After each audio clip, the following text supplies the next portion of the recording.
Excuse you, sir? Okay. Thank you so much for coming. Today my presentation is on the big fundamental, Tim Duncan. Greg Popovich is known for saying in his ESPN interview in 2016 about Tim Duncan that there are all kinds of leadership. He was a quiet one. He doesn't wave a towel, he doesn't give a speech. When he speaks, it's for a purpose. Less is more in a sense with him, so when he did speak, it meant something to people.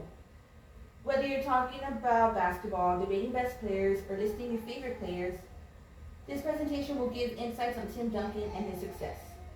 I lived in San Antonio my whole life, so I was always told the San Antonio Spurs were my team. It's just something great to know, and Tim Duncan's name was always associated with that. Tim Duncan was an exceptional player or power forward for San Antonio Spurs and helped lead them to victory 5 times in his 19-year-long career. I will go over his last college year, his rookie year, his championships, his awards, his retirement, and his Hall of Fame induction.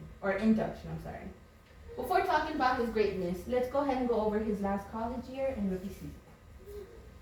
So for college, he actually wanted to be an Olympic swimmer, but due to a hurricane in the Virgin Islands, he chose basketball instead and showed promise in it as he went to Wake Forest University.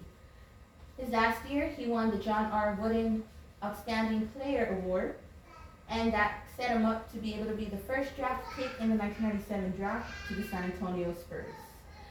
That first season of his NBA career, he was averaging 21 points, 11 rebounds, and 54 field goal percentage.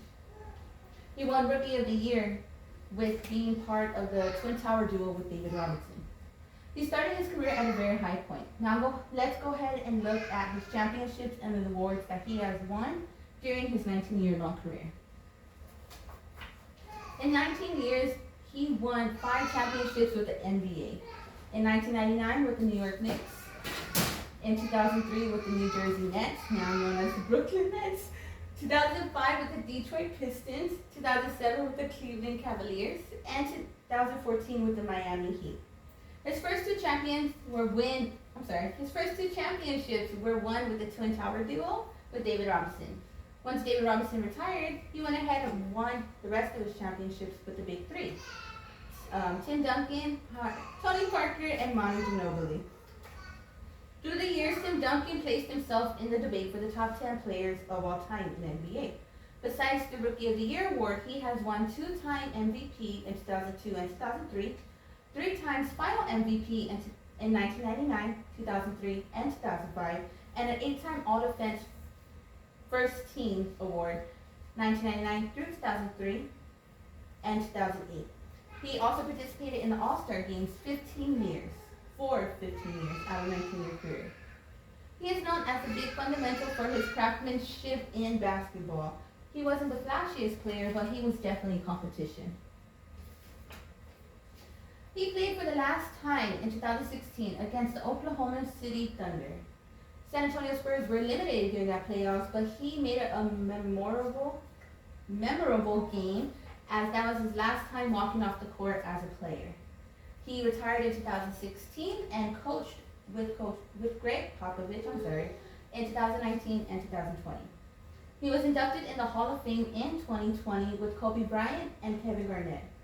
Rob Mahoney expresses his thoughts on his retirement within his article for Sports Illustration on July 12, 2016. He states, "Duncan made his exit before it could.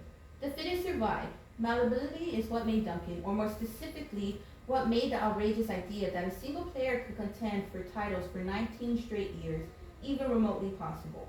No player has ever stood basketball's inevitable aggressive change so gracefully. Duncan abided."